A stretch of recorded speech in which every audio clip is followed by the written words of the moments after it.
the Hindus are getting killed, and Dr. Yunus is not taking any action against the killers or the fundamentalists or jihadis. And if an arrest warrant is issued, next day the killers, are free to go. So it's not a good situation. Also, women have been suffering, and the free thinkers are afraid to speak their minds because the jihadis threaten them, and the people are leaving the country out of fear. So it's not a good situation. So I hope that the election, if through election, if there is the party that believe or support liberation war, or who believe in secularism and also women's rights, if they come to power, I think that situation will change. But this election is kind of fast because the biggest political party, Awami League, is banned and they are not allowed to participate in the election. So, however,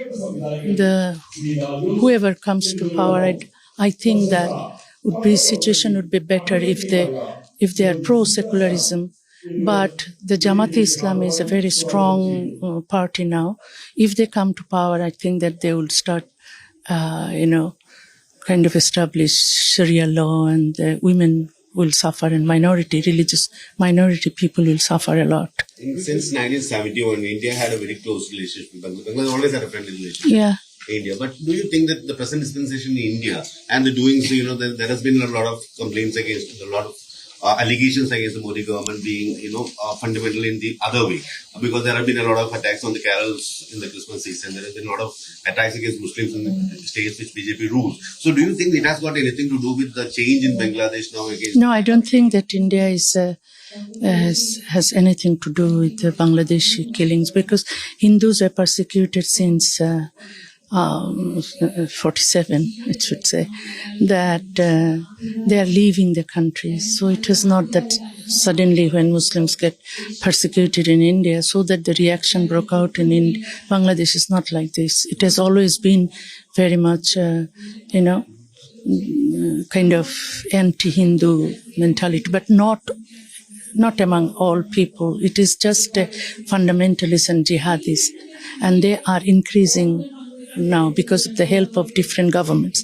Ershad, Khaleda Zia, Hasina, all actually kind of encourage religious extremists to grow. It is their fault. They built unnecessarily mosques and madrasas. There are factories of jihadis. So if they grow, then what would happen? They would attack women and they would attack minority. And it is happening now. So we have to, the secular forces should be stronger and fight for equality and justice for everybody. For women. Do you think the upcoming election is eyewash? It's a sham in itself? I don't know. We have to wait and see. Do you think the Nobel Peace Prize, whoever is bestowed with it, that itself is a big sham, because whoever has got it seems to have been... He's not at all for peace. He is actually very much, pro-jihadis, pro-terrorists, pro-fundamentalists.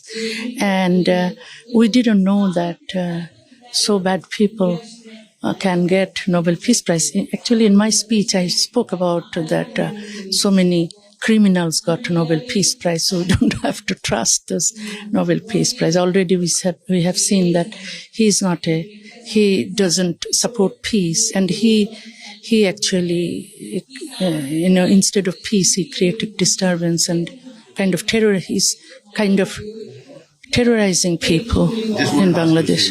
You always spoke against extremism of any kind. Do you think India's secularism is at stake now? Is there any threat to India's secularism? I don't think so. It is still a secular state, but in Bangladesh, it was a secular state. But afterwards, in 80s, there was the government created a state religion, which is Islam. If you create a state religion, Islam, then all the non-Muslim people become second-class citizens, So we don't want this. We want secularism back in our constitution.